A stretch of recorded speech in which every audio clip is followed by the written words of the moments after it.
이 아침에 주신 하나님 말씀은 신약 요한복음 제8장 37절에서 40절입니다. 요한복음 8장 37절에서 40절 말씀 주보에 있습니다. 우리 같이 읽도록 하겠습니다. 그러므로 아들이 너희를 자유롭게 하면 너희가 참으로 자유로우리라. 나도 너희가 아브라함의 자손인 줄 아노라. 그러나 내 말이 너희 안에 있을 곳이 없으므로 나를 죽이라 하는도다. 나는 내 아버지에게서 본 것을 말하고 너희는 너희 아비에게서 들은 것을 행하느니라. 대답하여 이르시되 우리 아버지는 아브라함이라 하니 예수께서 이르시되 너희가 아브라함의 자손이면 아브라함이 행한 일을 할 것이오늘 지금 하나님께 들은 진리를 너에게 말한 사람인 나를 죽이려 하는도다. 아브라함은 이렇게 하지 아니하였느니라. 아멘. 주신 말씀 가지고 요한복음과 신앙 쉬운 5번째 시간으로 감사 인생이라는 말씀의 제목으로 주신 은혜 같이 나누기 원합니다. 우리 옆에 분들하고 그렇게 한번 인사할까요? 우리 감사하고 삽시다 라고 한번 인사합시다. 감사하고 삽시다. 이번 주일은 추수감사 주일입니다. 우리 추수감사절의 일례는 우리가 잘 아는 것처럼 1620년 9월 신앙의 자유를 찾아 미국으로 건너온 청교도들로부터 시작이 됩니다. 긴 항해와 질병 중에는 살아남은 53명의 사람들이 한 해의 추수를 마치고 자신들의 농사와 정착을 도와준 90명의 인디안들을 초청해서 1621년 가을에 사흘 동안의 감사 축제를 드린 것이 추수감사절의 시작입니다. 성경에도 똑같이 추수감사절이라는 말이 나오죠. 초막절이라고도 얘기하고 장막절이라고도 얘기합니다. 히브리 말로 숫꽃이라고도 부르지요. 근데 그 의미는 가장 기쁜 날이라고 하는 뜻을 가지고 있어요. 추수감사절이 무엇하는 날입니까? 라고 질문한다면 가장 뭐하는 날이요? 가장 기쁜 날이라고 하는 거예요. 가장 기쁜 날이에요. 그래서 추수감사절에는 일주일 동안 초막에 살면서 할아버지나 아버지가 이스라엘 민족에 베풀어 주신 하나님의 은혜를 자식에게 전하는 시간이에요. 요즘 말로 말하면 가정 부흥회, 가정 집회 시간이에요. 강사는 누굽니까? 할아버지예요? 아버지예요? 근데 그 할아버지가 우리 민족에 베풀어 주신 하나님의 사랑, 하나님의 은혜를 자녀들에게 전하는 시간이라는 거예요. 또 아버지가 나에게 베풀어 주신 그 하나님의 사랑과 감사의 고백을 자녀들에게 전하는 시간이 바로 추수감사절이라고 하는 것입니다. 가정부흥회를 통해서 하나님 앞에 더 많은 감사와 더 많은 은혜를 고백하고 전하는 시간이 추수감사절이라고 하는 것입니다. 여러분, 올 한 해 저와 여러분의 삶 어떠셨습니까? 우리는 잘 되면 그래요. 이거 내가 다 잘해서 그런 거야. 이게 내가 열심히 해서 그런 거야. 근데 이스라엘 민족은 그러지 않아요. 유대인들은 그러지 않아요. 지금 여론일만 좋지만 내가 수고하고 내가 애써서 잘된 것이 아니라 이거 하나님께서 우리 가정에 복 주신 거야. 하나님께서 나의 삶에 축복하신 거야. 나의 삶에 하나님이 은혜 주신 거야 라고 고백하며 이 시간들을 보내고 있더라고 하는 것입니다. 이 시대를 가만히 되돌아보면 마땅히 감사해야 함에도 불구하고 감사가 참 부족한 시대를 저와 여러분이 살아가요. 감사해야 되는데 감사를 하지 않아요. 왠지 감사하면 어떻게 해요? 좀 바보같이 여기서 그러는지 알 수 없지만 감사하지 않고 살더라고 하는 것입니다. 우리 옆에 분한테 한번 그렇게 인사할까요? 감사합니다 라고 한번 인사합시다. 감사합니다. 아니 뭘 해줬는데가 아니라 그저 감사합니다 라고 한번 고백하시기 바랍니다. 누가복음 17장에 보면 예수님께서 10명의 문둥병자를 고쳐주십니다. 근데 그 중에 한 사람, 사마리아 사람 한 사람만 예수님 앞에 돌아와서 예수님 감사합니다라고 고백하고 있어요. 왜 9명은 왜 안 돌아왔을까? 그 나머지 사람들은 왜 안 돌아왔을까라고 생각해 본다면 타당한 이유가 있는 것 같아요. 그동안 내가 와이프하고 너무 떨어졌습니다. 그동안 내가 자식들하고 너무 떨어져서 너무너무 보고 싶었습니다. 그래서 하나님, 예수님께서 그 문둥병을 고쳐주자마자 너무너무 신나가지고 내가 보고 싶었던 아내, 내가 보고 싶었던 자녀들 향하여 달려갔다라고 하는 거예요. 한마디로 말하면 너무 기쁜 나머지 감사를 잃어버렸어요. 너무 좋아한 나머지 감사를 잃어버렸다라고 하는 것입니다. 여러분, 저와 여러분의 삶 가만히 한번 되돌아보시라는 거예요. 너무너무 일이 잘 되면 좋아하는 것 뭐 당연하죠. 기뻐하는 것 당연해요. 근데요, 좋아하고 기뻐하기 전에 먼저 감사할 수 있는 저와 여러분 되시길 주님의 이름으로 축원합니다. 정말 일이 잘 되면 야 신난다가 아니라 하나님 감사합니다. 정말 일이 잘 되면 주님 감사합니다. 정말 평안하면 주님 감사합니다라고 고백할 때에 그것이 하나님 보시기에 건강한 신앙이라고 하는 것입니다. 추수감사절이 다른 절기와 다른 것은 옛날에는 종이나 아랫사람들이 주인과 함께 같이 상에서 밥을 먹는 시간이 추수감사절이에요. 종이든 또 모습이든 상전이든 상관없어요. 한자리에 같이 어울려서 하나님 감사합니다, 하나님 땡큐 합니다라고 고백하는 시간이 바로 추수감사절이라고 하는 것입니다. 그리고 또 하나 추수감사절은 하나님 앞에 가장 많은 예물을 드리는 시간이라는 거예요. 민수기 29장에 보니까는 그때 드려진 제물의 숫자가 나와요. 수송아지가 71마리, 수양이 15마리, 어린 양이 105마리, 수염소가 8마리가 바쳐져요. 또 가정마다 또 얼마나 많은 또 양과 소가 잡겠어요. 그런데 그 많은 제물을 드리면서 하나님께서 우리에게 복을 주셔서 우리가 이런 제사, 이런 제물을 하나님 앞에 드릴 수 있음에 하나님 앞에 더 감사하는 시간을 갖는 것이 바로 추수감사절이라고 하는 것입니다. 오늘 저와 여러분이 읽은 말씀은 지난주에도 읽었던 말씀이지만은 예수님께서 바리새인들에게 주시는 말씀이에요. 이 말씀을 통하여 감사 인생, 어떻게 하는 것이 감사 인생을 사는 것인가를 같이 한번 나눠보기를 원합니다. 자, 첫 번째 감사 인생은 우리 37절 한번 같이 읽어볼까요? 나도 너희가 아브라함의 자손인 줄 아노라. 그러나 내 말이 너희 안에 있을 곳이 없으므로 나를 죽이려 하는도다. 자, 첫 번째 감사 인생은 한번 따라해 봅시다. 하나님 말씀이 기준되는 인생입니다. 뭐라고요? 하나님 말씀이 기준되는 인생이라고 하는 거예요. 오늘 예수님께서 바리새인들에게 그렇게 얘기해요. 너희 안에 내 말이 없다라고 말씀하고 있어요. 다른 말로 말하면 너희 안에 하나님 말이 없어. 너희 안에 천국의 말이 없어. 너희 안에 하나님 말씀이 없다라고 오늘 주님이 책망하고 계시더라고 하는 것입니다. 이 말을 거꾸로 얘기한다면, 다르게 한번 질문해 본다면 하나님 말씀이 나의 결정의 기준이 되고 있는가라고 하는 질문을 해보시길 바랍니다. 우리는요, 내 말이 옳다고 얘기하면요, 다 옳은 줄 알아요. 아우, 내가 옳다고 하면 옳다고 생각을 해요. 근데요, 질문해 보라고 하는 거예요. 내 말이 옳다라고 말하기 전에 정말 하나님 말씀이 나의 결정에, 나의 디시전에 기준이 되고 있는가라고 하는 질문을 해보라고 하는 거예요. 우리는 내가 옳다라고 하면 다 옳은 줄로 착각해요. 근데 여러분, 정말 옳은 것이 뭘까요? 정말 옳은 것은 이런 거예요. 하나님 말씀이 기준되어서 내가 결정할 때 그것이 옳은 거예요. 내가 옳습니다라고 해서 옳은 것이 아니라는 거예요. 근데 우리는 어떻게? 내가 옳은 거면 다 옳은 거예요. 착각이죠. 내가 옳다라고 말하기 전에 정말 내가 하나님 말씀을 기준 삼아서 이런 결정, 이런 일을 했습니까? 라고 하는 그 질문 앞에 예, 당당합니다라고 말하면 그거는 뭐 썩 괜찮은 결정일 것 같아요. 근데요, 안 그러면 나는 옳다라고 결정인데 마음이 영 불안해요. 세상 말로 영 찜찜해요. 영 불편해요. 이 말은 지금 나의 결정이 하나님 말씀을 기준으로 결정하지 않았다는 거예요. 가만히 한번 보시라는 거예요. 저와 여러분이 어떤 결정을 내리든지 간에 나는 옳습니다라고 했는데 영 불안해, 영 찜찜해, 영 불편해요. 그렇다면 그 말은 내가 하나님 말씀을 기준으로 해서 내가 그런 결정하지 않았다라고 하는 것입니다. 우리는 이 신호를 잘 캐치해야 돼요. 내가 영적으로 민감하다라고 하는 것은 이런 영적인 신호들을 잘 잡아내는 거죠. 안 그러면 내가 내린 결정이니까 다 오라 그러면서 어떻게 끝까지 가다가 결국 탈이 나는 거예요.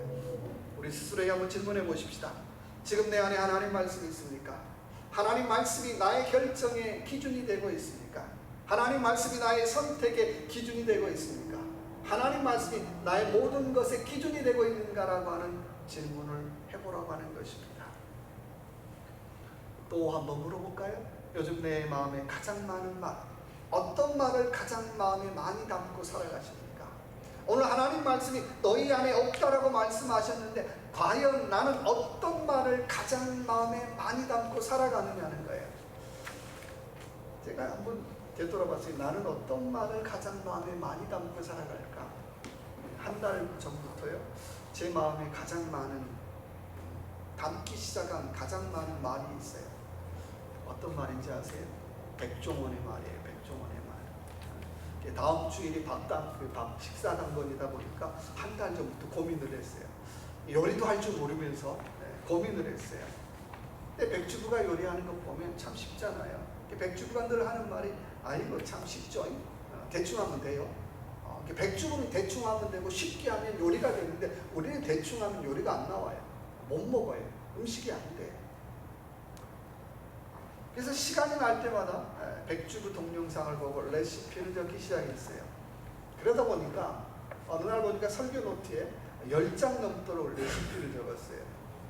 가만히 한번 생각해 보니까 내가 설교 노트에 설교를 적어야 되는데 어느 날부터 고추장 한 큰술, 뭐 된장 2분의 1 큰술 이런 거 적고 있더라고 하는 거예요. 그랬더니 내가 부엌에만 서면 백주부가 했던 말이 가만히 한번 생각이 나는 거예요. 또 다른 사람이 음식에 오면 어떻게 해요? 백주부가 했던 말이 생각이 나요. 아이 그거 아닌데 그거 아닌데 라고 판단하고 있더라고 하는 거예요. 여러분 참 한심스럽지 않으세요?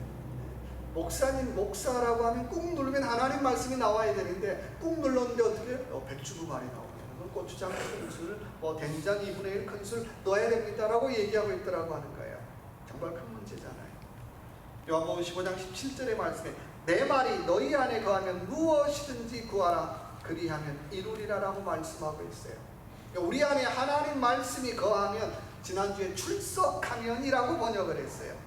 무엇이든지 구하라 라고 말씀하고 있어요. 여러분 우리 종종 하나님 앞에 그런 얘기 하잖아요. 하나님 왜 나의 원함을 들어주지 않으십니까? 왜 하나님 나의 기도를 들어주지 않으십니까? 나의 기대를 왜 안 들어주십니까? 라고 질문하잖아요. 첫째는 하나님의 시간에 하나님의 때에 이루어주기 위함이겠죠. 두 번째 중요한 건 오늘도 내가 하나님 말씀으로 출석했는가? 오늘도 내가 하나님 말씀을 기준으로 내가 살아가고 있는가라고 하는 거예요. 내가 하나님 말씀을 기준으로 오늘도 내가 살고 있지 않으면서 하나님 왜 내 기도 들어주지 않으신대요? 하나님 내 말을 왜 들어주지 않는데요? 라고 우리는 따져 묻더라고 하는 것입니다. 여러분 37절의 말씀처럼 오늘 내 안에 하나님 말씀이 있습니까? 오늘 내 안에 하나님 말씀이 나의 삶의 기준이 되고 있습니까? 내 기분이 좋다 나쁘다 이걸 떠나서 정말 하나님 말씀이 내 안에 있느냐는 거예요. 정말 하나님 말씀이 나의 삶의 기준이 되고 있느냐는 거예요. 정말 하나님 말씀이 내 안에 기준이 될 때에 오늘 주신 말씀처럼 어디를 가든 무엇을 하든 어떤 형편에 있든지 간에 감사 인생을 살아갈 수 있다라고 하는 것입니다. 두 번째는 우리 38절 같이 읽어볼까요? 나는 내 아버지에게 본 것을 말하고 너희는 너희 아버지에게서 들은 것을 행하느니라. 자, 두 번째 감사 인생은 같이 한번 따라 봅시다. 잘 보고 잘 듣는 인생입니다. 잘 보고 잘 듣는 인생입니다. 어떤 인생이 감사 인생입니까? 라고 질문한다면 잘 보고 잘 듣는 인생이라고 하는 거예요. 여러분 잘 보고 잘 들으십니까? 신앙생활은 첫째는 주님을 향하여 잘 보고 잘 듣는 인생이에요. 둘째는 이웃을 향하여 잘 보고 잘 듣는 인생이에요. 근데요 잘 보고 잘 듣지 못하면, 이웃을 향하여 잘 보고 잘 듣지 못하면 이런 인생이에요. 절 보고 절 듣는 인생. 절 보는다는 게 뭐예요? 자기만 보고 자기 말만 듣고요. 자기 말만, 자기 형편만 보고 자기 형편만 자꾸 듣는다는 거예요. 그래서 자기의 속상함, 자기 아픔에 대해서 굉장히 민감해요. 나 그것 때문에 속상했어요. 나 그것 때문에 화났어요. 그런데요 다른 사람의 아픔에 대해서는 굉장히 무감각하더라는 거예요. 잘 보고 잘 들어야 다른 사람의 아픔이 어때요 보일 텐데, 잘 보는 게 아니라 절 보고 절 듣는 거라는 거예요. 내 아픔만 보고요, 내 형편만 생각하고요, 내 억울한 것만 생각하고 자꾸 어떻게 해요? 절 보고 절 듣는 인생으로 전락하고 말더라고 하는 것입니다. 그러나 신앙생활은 우리는 잘 보고 잘 들어야 돼요. 사람은 경험한 만큼 성장해요. 영적으로도 마찬가지예요. 내가 경험한 만큼 성장하는, 기도한 만큼 기도가 성장하고요, 봉사한 만큼 봉사가 성장하고요, 말씀 본 만큼 말씀이 성장해요. 왜 성장하지 않습니까? 라고 질문한다면 내가 경험한 게 없잖아요. 내가 경험이 부족하잖아요. 경험하지 않으면서도 왜 나는 성장하지 않습니까? 라고 따져묻는다면 그건 잘못된 질문이라는 거예요. 일단은 경험해보라고 하는 거예요. 제가 고등학교 때까지만 해도 교회에서 기도할 때는 앉아서 기도 안 했잖아요. 다 뭐 했어요? 무릎 꿇고 기도했어요. 장모님한테 기도할 때 어떻게 뭐 이렇게 편하게 이렇게 양반 자세로 기도하면 갑자기 한 대 탁 때리고 이놈의 자식이 기도할 때 어떻게, 요즘 어떻게 해요? 양반 다리도 아니고 의자에서 편하게 기도하잖아요. 그때는 그게 왜 맞는지도 모르고 아이고 잘못했습니다. 그리고 어떻게 해요? 무릎 꿇고 기도하는 거예요. 근데 요즘 이렇게 무릎 꿇고 기도하라 그러면 어떻게 해요? 목사님 또 꼰대 같은 소리 하시네. 요새 누가 무릎 꿇고 기도합니까? 저도 보니까 그때는 무릎 꿇고 기도했는데 지금 무릎 꿇고 기도하라 그러면 막 다리가 아프고 막 그냥 오금이 아프고 그래요. 그런데 그때를 가만히 한번 생각해 보니까 왜 그렇게 기도했을까? 우리 선배들이, 장로님들이, 권사님들이, 교회 어른들이 어떻게 전부 다 무릎 꿇고 기도하는 거야. 1시간씩 2시간씩. 우리는 그거 보고 자랐기 때문에 기도는 그렇게 하는 거구나, 기도는 저렇게 해야 되는구나 라고 우리는 그렇게 생각하고 어떻게 해요? 무릎 꿇고 기도했다라고 하는 거예요. 여러분, 제가 무릎 꿇고 기도하는 게 옳다 그르다 하는 얘기하는 거 아니에요. 무엇을 보고 무엇을 들었느냐가 이처럼 중요하더라고 하는 거예요. 옛날 사람들이 신앙생활 하는 대로 무릎 꿇고 기도하는 것 봤기 때문에 어떻게 해요? 그냥 무릎 꿇고 기도하는 거예요. 또 통성으로 기도하는 것 들었기 때문에 어떻게 해요? 통성으로 기도하는 거예요. 옳고 그름은 그 다음 문제라고 하는 거예요. 무엇을 보고 무엇을 들었느냐가 이처럼 중요하더라고 하는 것입니다. 미국의 경제학자 제레미 러프킨이라고 하는 사람이 이런 얘기를 했습니다.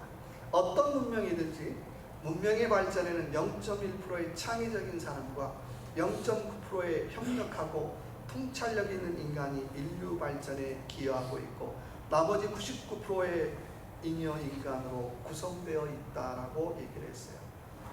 제가 이 말 듣고 얼마나 기분이 나쁘던지.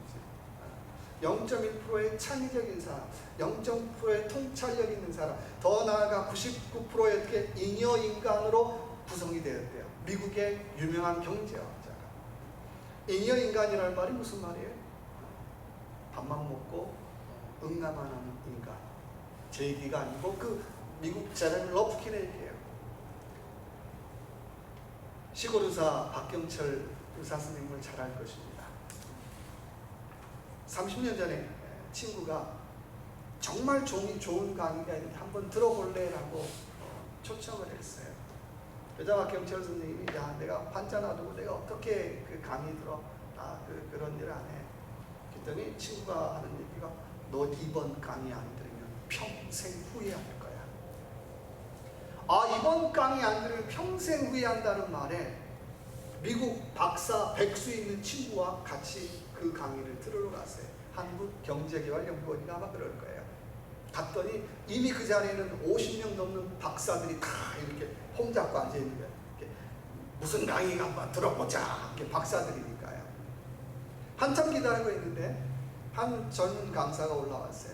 찢어진 청바지에 모자는 삐딱하게 쓰고요. 바지도 질질 끌고 그러고 올라온 거예요.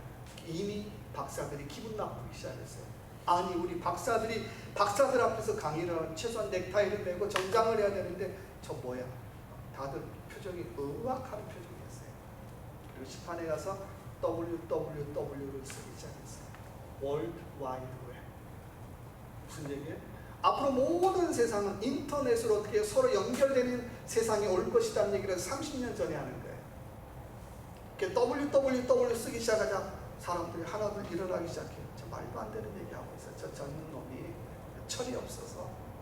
그리고 박사들이 한 사람 두 사람 일어나기 시작. 어떻게 그런 세상에 와? 결국에는 어떻게 한 10대면 나왔어요.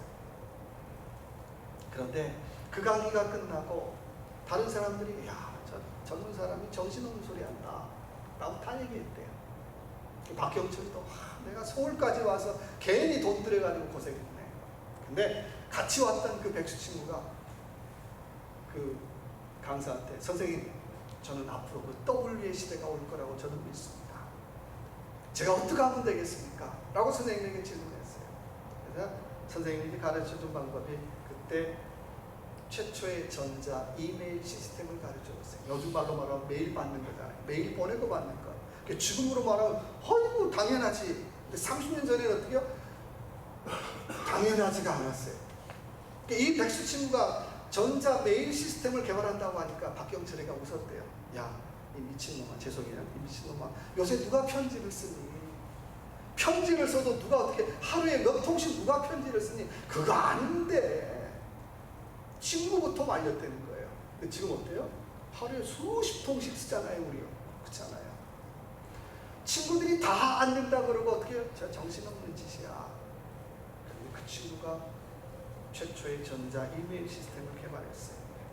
그리고 나중에는 그 시스템을 미국 회사에 800억인가요? 팔아서 엄청난 부자가 됐죠. 그걸 보고서 박형철 의사가 아쉬운 것이 하나 있어요. 친구가 잘 돼서가 아니라 왜? 그 자리에 수많은 박사들이 있었고 수많은 똑똑한 사람들이 있었는데 왜 나는 못 들었을까? 왜 나는 못 들었을까? 자기 백수 친구의 한 사람만 그 얘기를 듣고 어떻게 해요? 그 일을 해가지고 오늘 엄청난 부자가 된 거예요. 그러니까 왜 나는 못 들었을까? 나는 귀가 있다고 하는데 왜 나는 못 들었을까라고 하는 아쉬움을 얘기하는 것을 제가 들었습니다. 여러분, 내가 귀가 있다고 다 듣는 것 아니에요. 정말 듣는다는 건 내 마음의 심지까지 어떻게 해요? 심어져야 제대로 듣는 거죠. 영적인 것도 마찬가지예요.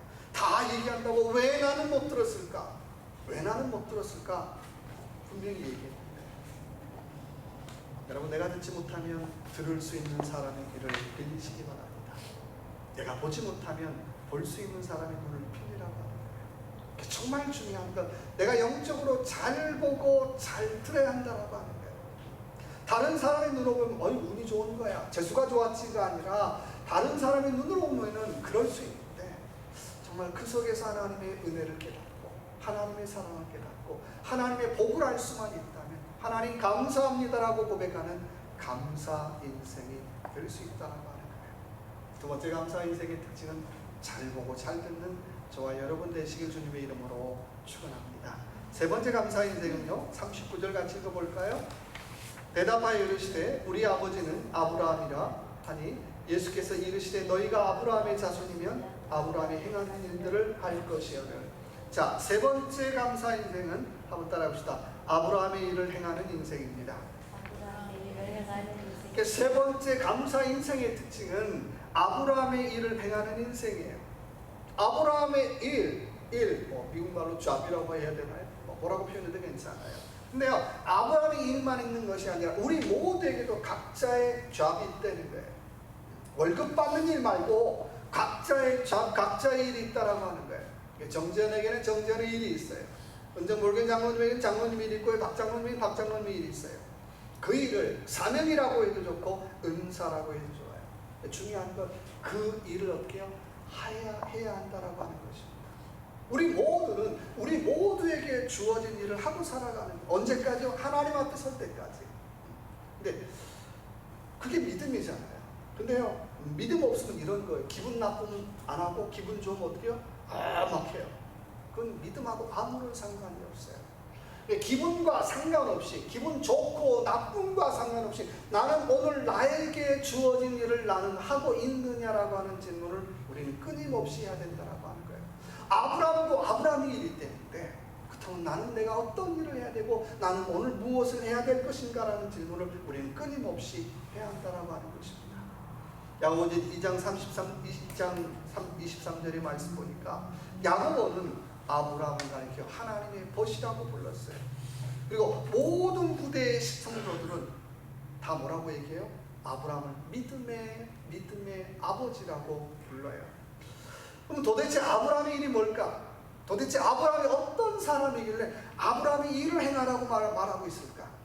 여러 가지 많은 일이 있겠지만 창세기 12장 4절의 말씀 보니까 아브라함은 하나님의 말씀을 따라 어떻게 해요?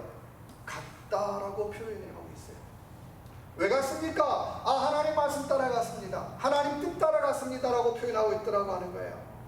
그러니까 아브라함의 장점 중에 하나가 있다면 잘 따라가는 거예요. 누구 따라가요? 하나님 말씀 따라가고요, 은혜 따라가고요, 하나님의 복을 따라가더라고 하는 거예요. 그러니 그 인생이 안 될 수가 없잖아요.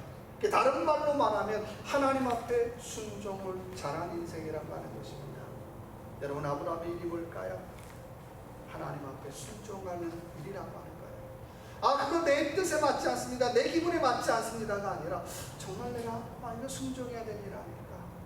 하나님 말씀이라면, 하나님 뜻이라면 그런 믿음의 고백을 가지고 순종해 볼 수 있는 저와 여러분 되시길 주님의 이름으로 축원합니다. 히브리서 11장 8절의 말씀에 또 하나 아브라함의 특징은 갈 바를 알지 못하고 나아갔으며라고 말씀하고 있어요. 요즘으로 말한다면 아브라함은 내비게이션도 없는데 길 갔다는 거예요. 경험도 없는데 그 일을 했다는 거예요. 할 수도 없는데 그 일을 했다는 거예요. 우리는 그 일 왜 합니까? 목사님, 내가 그거 익숙한 일입니다. 그건 내가 잘하는 일입니다. 그건 내가 해봤던 일입니다. 우리는 그런 일만 하잖아요. 근데 아브라함은 갈 바를 알지 못하고 내비게이션도 없고 자기가 경험해보지도 않고 자기가 알지도 못하는데 어떻게 생전 처음 하는 일인데 그 일을 하고 있더라고 하는 거예요. 그래서 사람들은 그런 아브라함을 가리켜서 믿음의 조상이라고 불러요. 여러분, 그런 아브라함한테 한번 질문 한번 해볼까요? 아브라함, 당신은 하나님의 약속에 대해서 흔들린 적 없습니까? 라고 질문 한번 해볼까요? 그럼 아브라함도 그런 얘기 할까요? 나는 맨날 흔들립니다. 맨날 시시때때로 맨날 흔들립니다. 그런데 하나님과 붙잡고 있는 거 있습니다. 그래도 내 믿음이 흔들려도 하나님은 나의 삶을 인도하실 것이다 라고 하는 그 확신은 나는 가지고 있습니다 라고 아브라함 고백했을 것 같아요. 사람들이 당신을 향해서 믿음의 조상이라고 얘기하는데 아이고 천만의 말씀이요, 나는 믿음의 조상 될 자격이 없습니다. 나는 수없이 넘어지고 수없이 자빠지는데요, 그래도 하나님께서 나의 삶을 끌어갈 것이다 라고 하는 그 확신은 오늘 나에게 있습니다 라고 고백할 것이다 하는 거예요. 야고보 2장 21절의 말씀에 야고보는 행함이 없는 믿음은 죽은 믿음이라고 말씀하고 있어요. 오늘 주신 말씀처럼 내 안에 하나님 말씀이 있습니까? 다른 말로 말하면 내 안에 하나님의 진리가 있나요? 진리가 있습니까? 여러분, 진리가 있으면 영적으로 자유한 인생을 살아요. 그런데요, 진리가 없으면 세상 말로 질리는 인생을 살아요. 질리는 인생을. 자기도 질리고 남도 질리는 인생 살더라는 거예요. 왜 그렇게 삽니까? 사람이 못돼서가 아니에요. 그 안에 하나님 말씀이 없기 때문에 자기도 질리고 어떻게요? 상대방도 질리게 하는 인생 살더라는 거예요. 정말 하나님 말씀이 진리가 있을 때에 영적으로 자유한 인생을 살게 된다라고 하는 것입니다. 오늘 말씀을 정리합니다. 원하기는 저와 여러분의 삶, 내 안에 하나님 말씀이 있고 또 잘 보고 잘 듣고 또 아브라함의 일을 하는 그런 감사 인생을 살아가는 저와 여러분의 삶이 되시길 주님의 이름으로 축원합니다. 같이 한번 기도합시다. 기도할 때 하나님 말씀이 내 삶의 기준 되게 하시고 내가 잘 보고 잘 듣기를 원합니다. 그리고 아브라함의 일을 행하는 감사 인생 되기를 원합니다 라고 이 시간에 같이 한번 주여 한번 외치고 같이 한번 기도하겠습니다. 주여! 아버지 하나님 감사합니다. 저희를 사랑하여 주셔서 하나님 아버지 인도하여 주시고 이끌어 주시는 감사합니다. 아버지 하나님 원하고 바라옵니다. 내 안에 하나님 말씀이 아버지 하나님 삶의 기준이 되어지게 하시고 아버지 하나님 또 잘 보고 잘 듣게 하시고 하나님의 일을 행하는 감사 인생 되기를 원합니다. 입술에 복을 머금고 살지 않게 하시고 입술에 부정을 머금고 살지 않게 하여 주셔서 입술에 감사를 품고 살아가는 우리 모두가 될 수 있도록 인도해 주시옵소서. 안 되어진 것 또 원대로 되어지지 않은 것에 불평하는 것이 아니라 이루어진 것 앞에 하나님 앞에 감사할 수 있는 감사 인생이 될 수 있도록 하나님 도우시고 인도하여 주시옵소서. 하나님 붙잡아 주시옵소서. 하나님 아버지 감사합니다. 저희를 사랑하여 주셔서 또 귀한 날 우리를 이곳으로 인도하여 주심을 감사합니다. 원하고 바라옵기는 우리의 신앙생활, 하나님 말씀은 우리의 삶의 또 판단의 결정의 기준이 되어지게 하시고 잘 보고 잘 듣게 하시고 아브라함이 일을 행하는 우리 모두가 되기를 원합니다. 말로 잘 믿는 것이 아니라 입술로 잘 믿는 것이 아니라 정말 삶으로 잘 믿는 우리 모두가 될 수 있도록 은혜 베풀어 주시옵소서. 함께하여 주실 걸 믿고 예수 그리스도 이름으로 간절히 기도드립니다. 아멘.